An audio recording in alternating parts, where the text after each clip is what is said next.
à Climat Québec avec toute ton expérience. Tu peux l'enlever du côté du Parti vert. Donc, merci d'être là ce soir.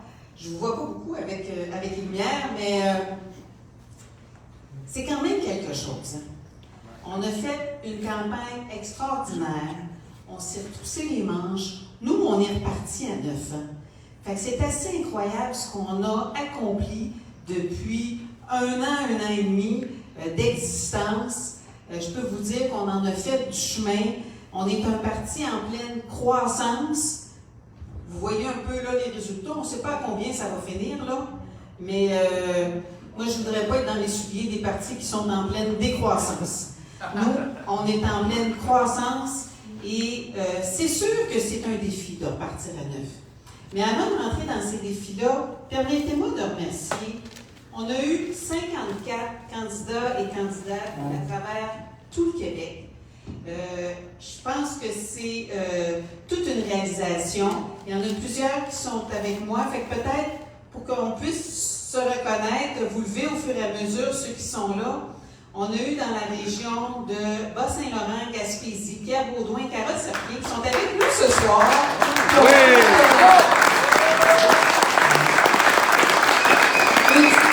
Une super équipe de duo. Et dans ce moment-là, on a aussi Jocelyn Rioux, qui malheureusement n'a pas pu faire le voyage jusqu'à nous, qui était du côté de Bonaventure.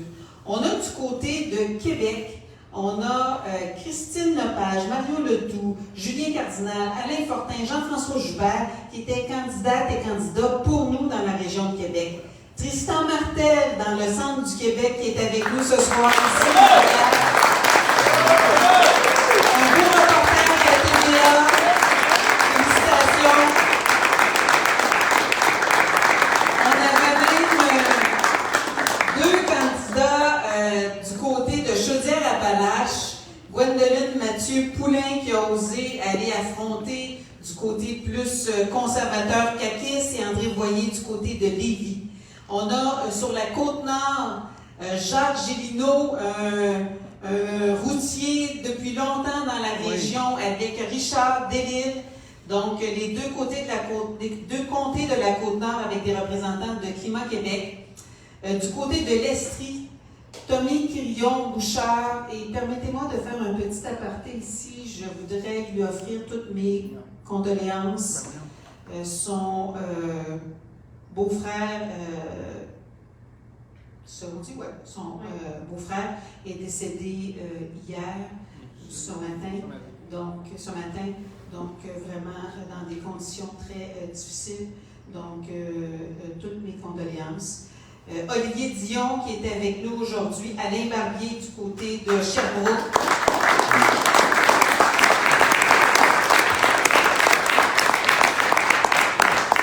Du côté de la Naudière, Claire Aubin et David Brisebois qui est avec nous ce soir aussi. David.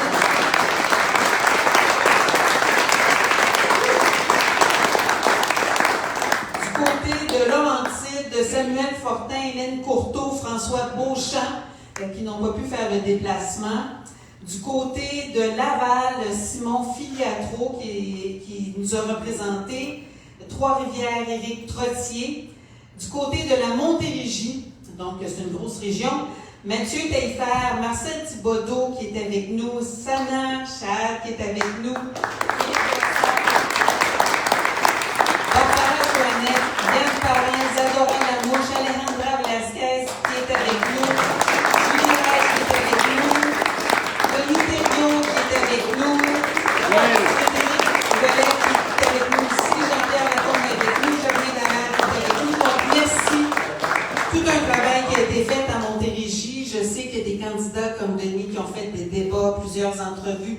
Julie qui a été très présente dans son comté, les affiches un peu partout. Donc, un gros merci. Du côté de Montréal, donc Claude Gélina qui est avec nous, Jean-Pierre Raymond aussi, James Ryan, Anthony Vanders, Serge Bernard, Patrick Bouchardi, Marc Michaud aussi, Jean-François Racine qui est avec nous, James Mercier aussi, Alexandre Levanet aussi, Serge Ricard, merci.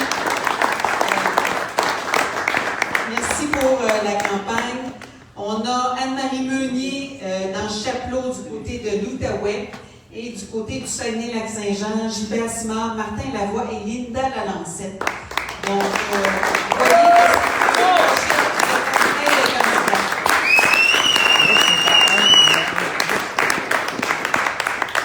et vous savez que s'il y a des candidates et des candidats comme ça qui peuvent se présenter, c'est parce que nous avons des travailleurs, des travailleuses de l'ombre qui sont essentiels, qui sont des piliers sans qui tout ça ne pourrait pas exister. Donc, vous me permettrez aussi de les remercier. Donc, au premier chef, Louis-Philippe Dubois, qui est le directeur d'organisation de la campagne.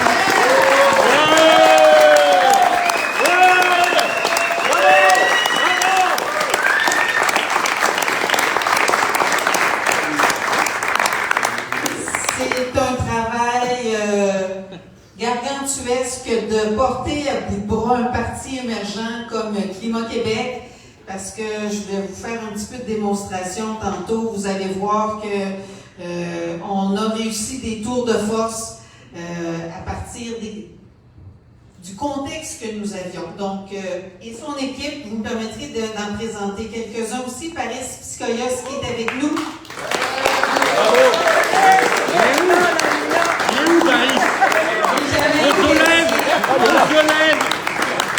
Les ateliers qui ne sont pas avec nous, mais qui ont donné un sérieux coup de pouce. Il y a aussi Patrick Ney qui n'a pas pu être présent ce soir. Sa fille est malade ce soir, mais qui est agent officiel, qui a donné aussi un gros coup de pouce. Et je nommerai peut-être pas tout le monde, vous m'excuserez pour les absents, mais je vais quand même nommer les gens qui ont plus travaillé dans l'ombre. Michel Sigouin, qui est un ancien du Parti vert, qui nous a donné un gros coup de main et qui nous a donné ce coup de main-là. Et je tiens à lui lever mon chapeau parce qu'il est en train aussi de combattre un cancer. Donc, malgré tout ça, il nous a donné un coup de pouce. Frédéric Ouellette, qui a été très présent du côté du financement. Vous savez, on ne peut pas y arriver, ça nous prend un peu de sous, donc il a été présent à faire des téléphones régulièrement sur le financement. Bravo, Fred! Bravo!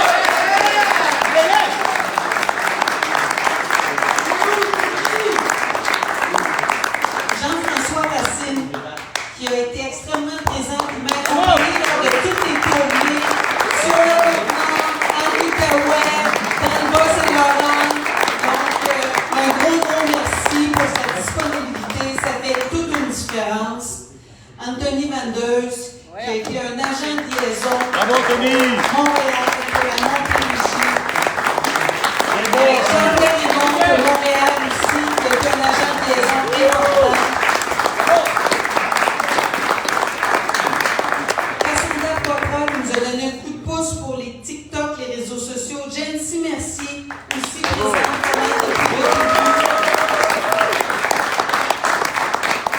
Guy Hull de la région de Québec, qui a été un agent de liaison du côté de Québec, qui nous a vraiment aidés. Et je termine avec Diane Labranche et Claude. Un gros merci pour le coup de pouce à la partielle, au financement. Ce sont des gens toujours présents. Donc, ça fait une grosse différence. J'ai gonflé les ballons, moi. Oui. Puis, Hubert, il a gonflé les ballons. Et qui nous a appuyé, un gros appui du côté de Pointe-aux-Trembles. Je suis en train de déparler. Pointe-aux-Trembles. Il y a trop de R là-dedans.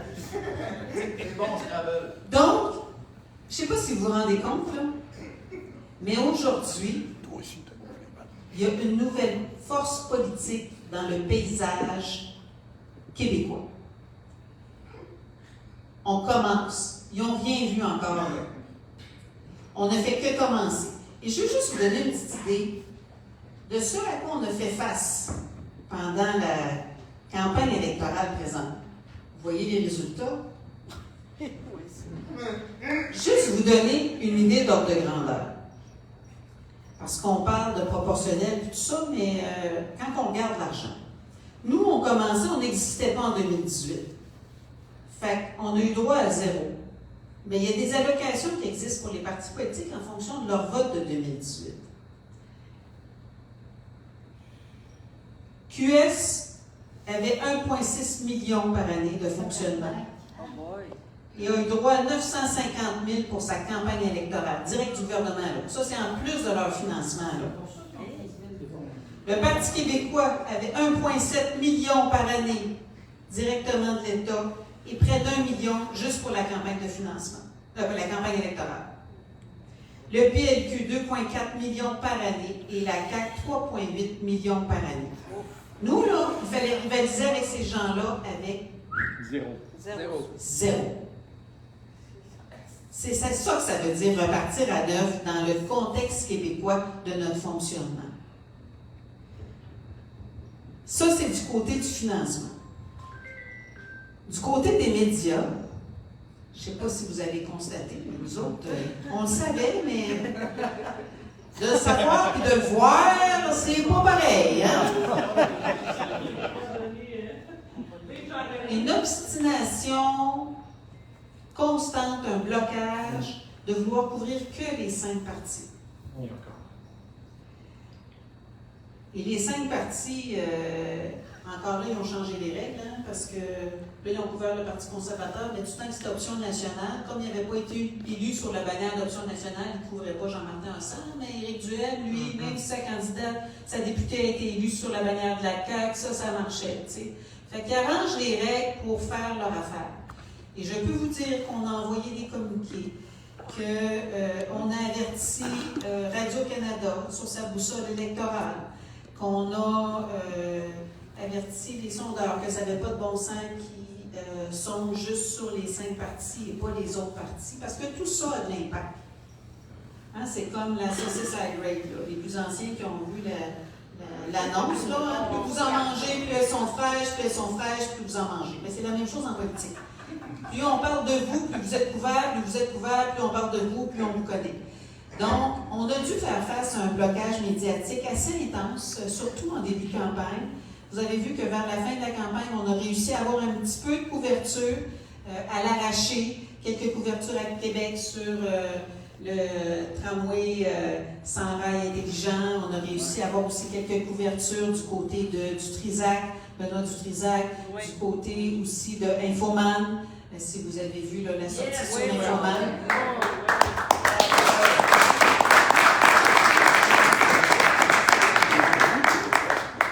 Mais imaginez si on avait pu faire les débats, imaginez la différence qu'on aurait pu faire avec ce qui s'est passé dans les débats, puis à quel point le climat était déconsidéré, jusqu'à parler de ça comme étant un sacrifice. Et on va y revenir au sacrifice. C'est assez hallucinant.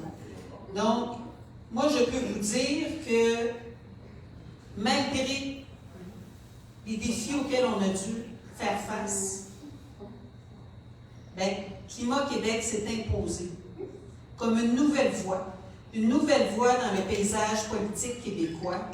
Ils ne pourront plus nous ignorer. Et moi, je peux vous dire que nous serons présents, là, on sait, là, c'est la CAQ qui va être élue, et on va avoir un autre 4 ans de désolation. C'est vers ça qu'on s'enligne. Ça nous donne des forces pour les récupérer, ça? C'est ça. On va aller les travailler, mais les décisions du gouvernement, là, on va avoir encore 4 ans de mauvaises décisions du gouvernement. Et je peux vous dire que François Legault va nous trouver sur son chemin. Okay, oui. Il attache sa tuque parce qu'on va les travailler, les dossiers, et on va aller dénoncer ces mauvaises décisions. François Legault est un adversaire du climat. C'est assez hallucinant. Un adversaire de la vie québécoise, point final. Un adversaire de la vie québécoise, point final. Il n'a qu'à bien attacher sa tuque. J'en ai entendu, puis j'imagine que vous autres aussi, c'est pour ça que j'y reviens un petit peu, parce que ça va encore être présent de toutes les couleurs un peu pendant la campagne électorale. J'ai entendu des gens qui parlaient de vote stratégique, de division du vote, de grande coalition. Je peux vous dire que c'est toutes différentes techniques pour maintenir le statu quo. Et voilà. Exactement. Et donc, une espèce d'argumentation pour empêcher les partis émergents, pour empêcher un changement radical. Parce que pour le climat, ce que ça prend, c'est un changement radical. Et on va les prendre un par un. Le vote stratégique. Moi, je trouve que c'est complètement incohérent d'essayer de voter pour un parti auquel tu ne crois pas, pour essayer de... Alors que je vous ai parlé du financement, là. Chaque vote donne du financement. Fait que pendant ce temps-là, tu ne vas pas voter pour donner un financement à un parti auquel tu crois. Donc, le vote stratégique, c'est exactement le contraire. C'est de voter pour un parti qui te ressemble et qui va aller défendre tes idées. Et donc, de choisir de financer ce parti-là pour lui donner les moyens d'être sur toutes les tribunes. Fait que c'est complètement ridicule, cette idée-là de supposément vote stratégique. Division du vote. Je trouve ça c'est une espèce de concept qui a été inventé beaucoup par le PQ au début des années 2000 pour essayer de cacher qu'il était en train de tabletter l'indépendance. Mais c'est comme de faire semblant que les gens sont captifs. Non, les gens, ils ont le choix. Et c'est ça qui est beaucoup arrivé. Les gens, ils ont le choix de ne pas aller voter ou d'annuler leur vote, peu importe le nombre de partis politiques. Donc, un nouveau parti émergent, comme Climat Québec, c'est exactement le contraire de la division du vote, c'est l'addition du vote. Je ne sais pas, il y aura combien de personnes qui voteront à cette élection-ci, le pourcentage, mais en 2018, il y a 35% des gens au Québec qui n'ont pas voté. C'est beaucoup, ça. Ça veut dire que l'offre politique ne convenait pas. Les gens n'étaient pas intéressés. Donc, avec un nouveau parti politique, on peut intéresser des nouvelles personnes à venir voter. C'est exactement le contraire de la division du vote, c'est de l'addition du vote. Et la grande coalition. En théorie, c'est une super idée. On adorerait ça. Mais en pratique, savez-vous ce qui arrive avec ces grandes coalitions-là? Ça coagule. Les grandes coalitions, c'est du nivellement par le bas. Parce que c'est le plus petit dénominateur commun.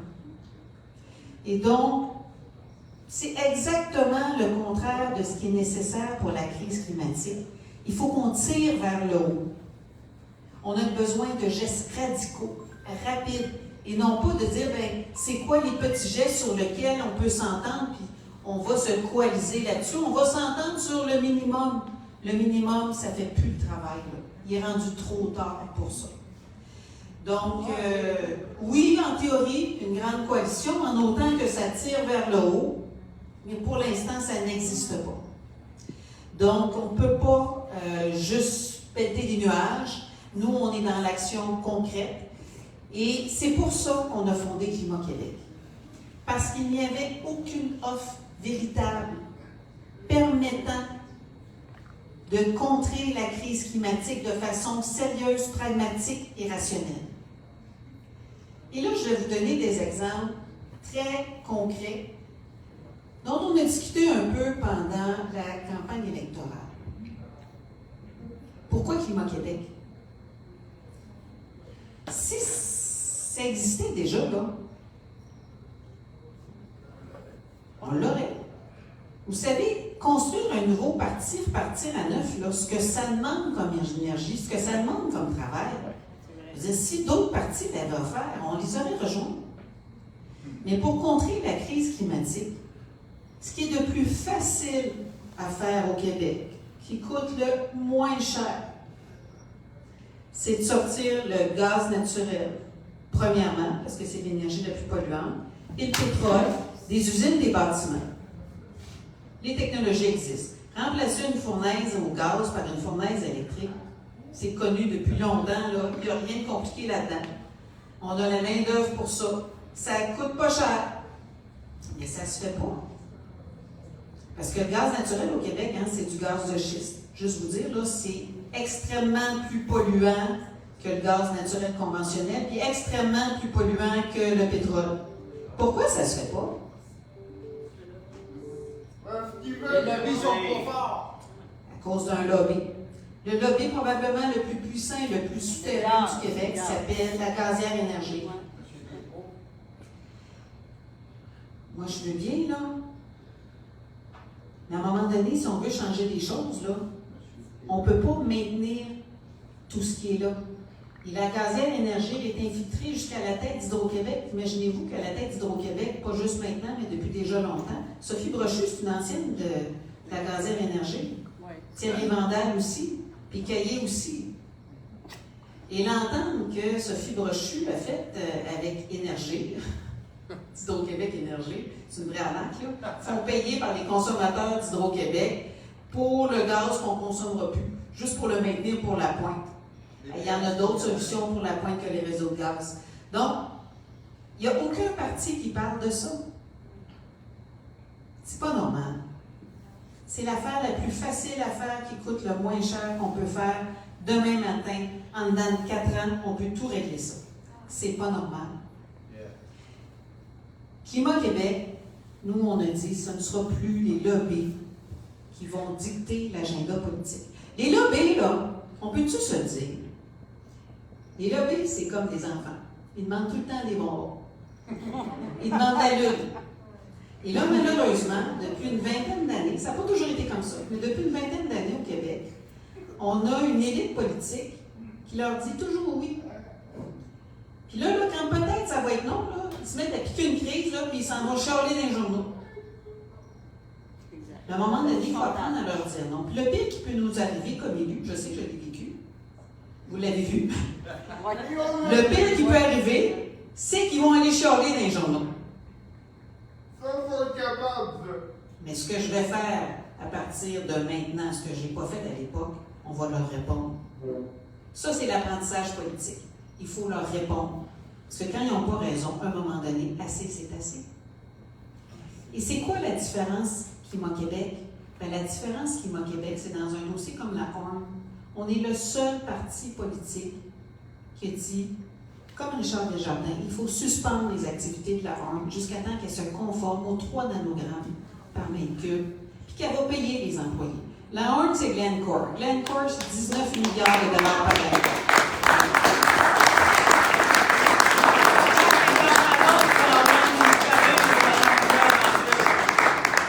À 19 milliards, il y en a de l'argent, là. Oui, C'est pas un problème d'argent. non. Et moi, quand je vois un parti, je trouve ça quand même un peu triste. Parce que même si on n'est pas dans le même parti, on peut se respecter les uns les autres, mais un parti comme Québec solidaire, qui en principe est supposé d'être à gauche, aller promettre, nous, on ne fermera pas l'usine. C'est clair. Spécial. OK? Ce qu'ils font, les usines, là, c'est toujours du chantage avec les emplois. Moi, je l'ai vu, là. Les forestières, ils font ça, les minières, ils font ça. Ils font tout ça. Même les nouveaux projets, c'est la même affaire, c'est les jobs, les jobs, les jobs, les jobs. On ne fermera pas l'usine. Bien là, une fois que tu as fait ça, tu es à genoux. Puis l'entreprise, elle va te mener par le bout du nez, tu ne peux plus rien faire. J'avais un candidat à Québec, de Québec solidaire, il dit « Ah, c'est pas ça qu'on a discuté. Martine, ce qu'elle dit, c'est pas vrai. Nous autres, on a promis que dans le dedans d'un an, elle respecterait les règles. » Ouais. Ça fait 40 ans qu'elle ne respecte pas. Tu penses-tu qu'en dedans d'un an, elle va respecter? Non, non, mais c'est une blague, là. C'est pas sérieux, là. Qu'est-ce qu'ils vont faire au bout d'un an s'ils ne respectent pas les règles? Ils ont promis de garder l'usine ouverte. Oui. Ils vont faire quoi? Ils vont donner une extension d'1 an. Puis un autre, puis un autre, puis un autre, puis un autre, puis un an, puis un an, puis un an. Ça fait comme ça. Ça fait des dizaines d'années qu'elle est en train d'empoisonner le monde de Rouyn-Noranda à Parsonnier. Si la ORN est capable d'atteindre les normes, elle va le faire. Puis si elle n'est pas capable, dans 5 ans, là, elle ne sera pas plus capable. Là. Ça veut dire tout ce qu'on va avoir gagné pendant 5 ans, c'est d'empoisonner un peu plus les habitants de Rouyn-Noranda. C'est ça qu'on veut comme société? Non! Fait que c'est ça la différence Climat-Québec. Et même, puis encore là, j'étais triste de le voir. Parce que moi, le QS que j'ai connu, c'est pas ce que j'ai entendu à la dernière élection. Il faut dire qu'Émilie a perdu ses élections, aussi c'est la CAQ qui vient de... Ben oui, mais c'est encore électoraliste, encore là, les promesses de ne pas dire les vraies choses. Exact. Et quand tu arrives au pouvoir, si tu ne dis pas les vraies choses, ben tu ne peux plus agir. Parce que tu as les 2 mains liées dans le dos. Et quand François Legault a attaqué, parce que c'est vraiment ça qu'il faisait, qu'il vient dans tout du monde, il dit « Ah, toi, tu vas aller fermer des usines. Tu vas fermer des usines. » Et Irène Nadeau-Dubois a répliqué, non, nous, on va fermer aucune entreprise. Bien, son plan climat ne peut pas être sérieux. Et nous, on est honnête, on est sérieux avec les gens. Ben oui, il va y avoir certaines usines qui vont fermer. Et on va le prévoir, et on va s'organiser pour la relocalisation. Il faut être honnête. On veut sortir le pétrole et le gaz. Bien, quand on va avoir sorti le gaz des bâtiments, puis des usines, puis du pétrole, bien, la gazière, les distributeurs de gaz, ils n'en auront plus de contrat, puis les pétrolières, on n'aura plus besoin des grosses raffineries. Il faut être honnête. Ça veut dire ça, des changements radicaux. Oui. Puis des usines délinquantes, là, comme Ciment Mécanis, qui est le plus gros pollueur de GES du Québec, qui ne respecte même pas les normes du côté des émissions atmosphériques, bien, ça suffit, là. On arrête ça. Oui. Et des emplois, on est en pénurie de main-d'œuvre actuellement. Fait que, on peut bien plus facilement relocaliser les emplois. Mais c'est ça d'avoir une vision globale et cohérente. Il faut le dire aux gens, il faut le prévoir. Et ça sera la responsabilité de l'État de faire la transition pour les travailleurs, que ce soit de la formation, des montants de compensation. Écoutez, regardez tout ce qu'on a fait d'extraordinaire ou pas d'extraordinaire, mais on a eu des moyens extraordinaires pendant la COVID. Si on a été capable de sortir ces moyens-là extraordinaires pendant la COVID, pourquoi on ne serait pas capable de les sortir pour la crise climatique? Il n'y a pas de raison. Hein?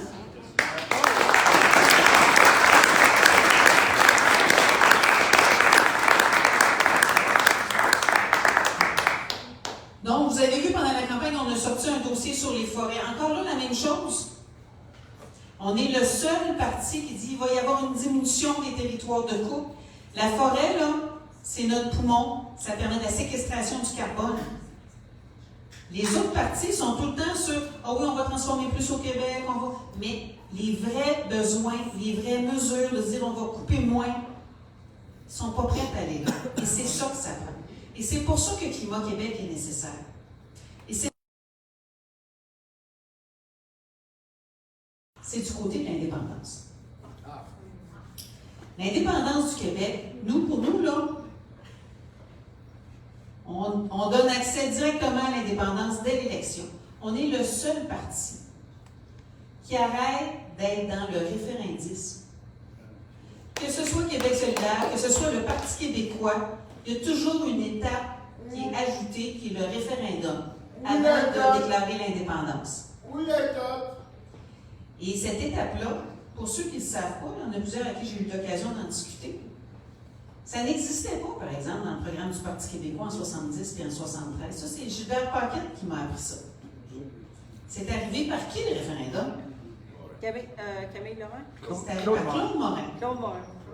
Claude Morin, qui est un infiltré de la GSA.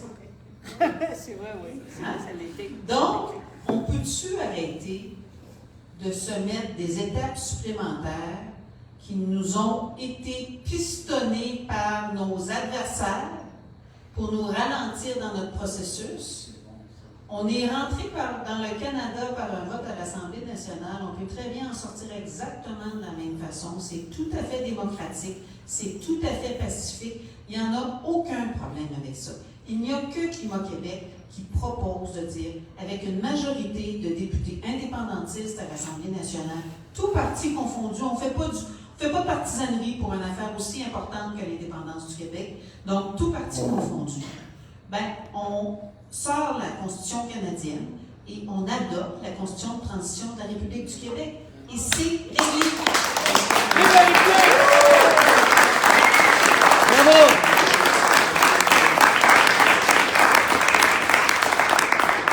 Plus de tatouinage, plus de détours.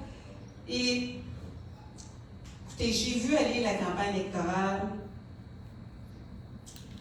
Je veux bien. Le Parti québécois a parlé un petit peu plus d'indépendance. Remarquez que ce n'est pas la première fois que ça arrive. Moi, j'ai été 30 ans au Parti québécois. Là. Avec André Boisclair, ça n'allait pas bien. On recommençait à parler d'indépendance. Pauline Marois, en 2008 aussi, ça n'allait pas bien quand elle est arrivée. On était la deuxième opposition, donc on était même la troisième opposition. Troisième. Troisième, c'est ça. Et donc, elle s'est mise à parler d'indépendance. Mais ça n'a pas été long que ça a été abandonné.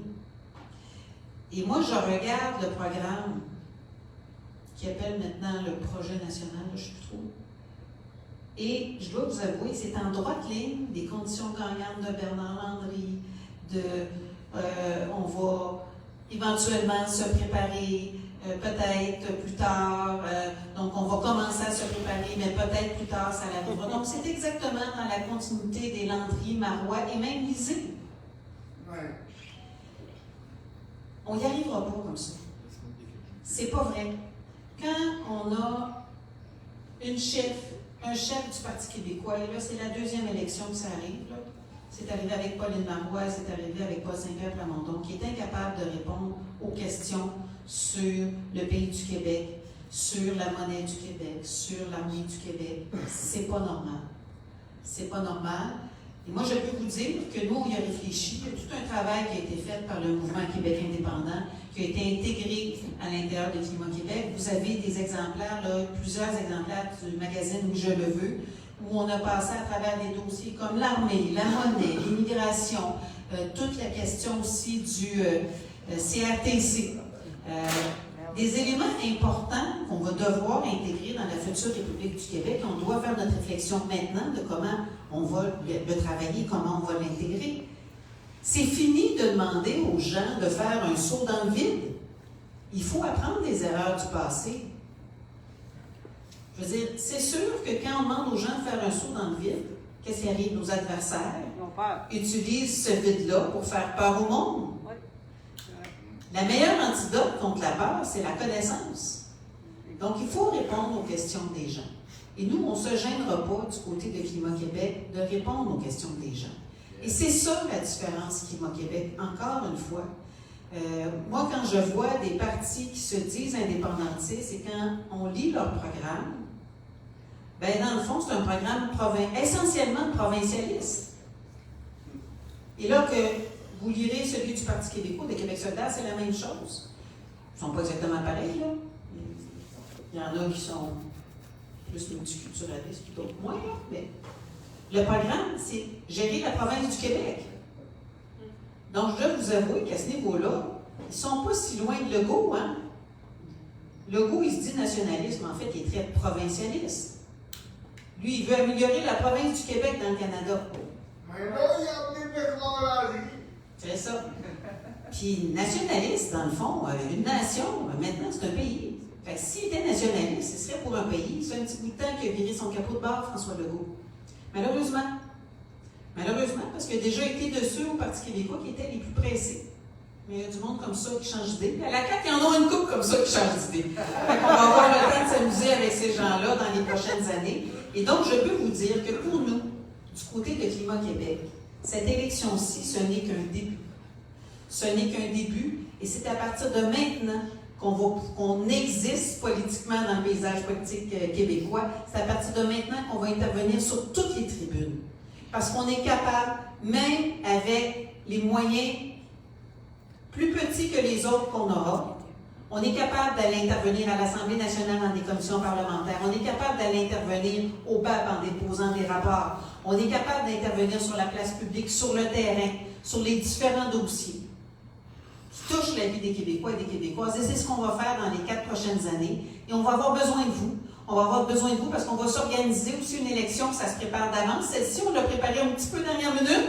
On a pris les bouchées doubles. Mais la prochaine, on va se donner les moyens de la préparer plus d'avance. On va avoir besoin de vous dans toutes les régions, dans tous les comtés. Il va falloir se multiplier. Il va falloir passer de 54 candidats à 125. Donc, c'est ça notre défi pour les prochaines années.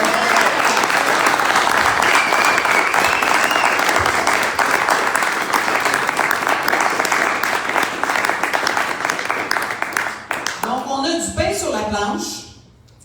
Vous savez, je suis une grande travailleuse. Je ne ménage pas mes énergies, je ne ménage pas mon temps, je ne ménage pas mes déplacements. Ça va me faire plaisir de venir vous rencontrer un peu partout au Québec. On va se trouver des façons de travailler, on va s'adapter en fonction des contextes que vous vivrez. Maintenant, avec les nouvelles technologies, oui, on va se voir en personne, mais oui, on peut se voir aussi de façon virtuelle. Et vous pouvez compter sur nous.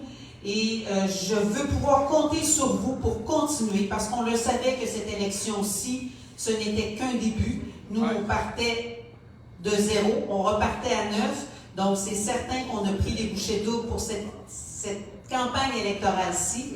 Mais là, on se prépare pour 2026, mais pas juste 2026. D'ici 2026, il y a 4 ans. Il y a 4 ans de dossiers, il y a 4 ans de positionnement, il y a 4 ans d'analyse des décisions, de dénonciation des décisions. Malheureusement, je ne m'attends pas à...